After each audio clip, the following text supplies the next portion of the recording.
السلام علیکم ورحمۃ اللہ وبرکاتہ۔ بسم اللہ الرحمن الرحیم۔ نظر بد کا علاج، صحیح بخاری، حدیث نمبر 2156۔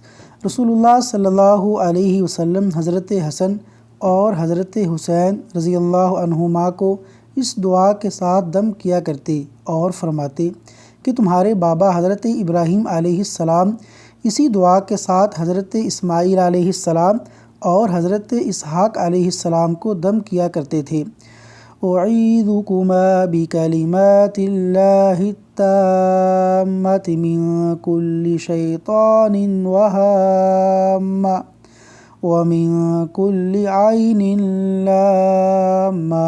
ترجمہ: میں تمہیں اللہ کے تمام کلمات کے ساتھ ہر شیطان، زہریلے کیڑے اور نظر بد سے اللہ کی پناہ میں دیتا ہوں۔ اللہ تبارک و تعالیٰ سے دعا ہے کہ اللہ تعالیٰ نظر بد کے نقصانات اور اس کی آفات سے محفوظ رکھے اور اس وظیفے پر عمل کرنے کی توفیق عطا فرمائے۔ آمین یا رب العالمین۔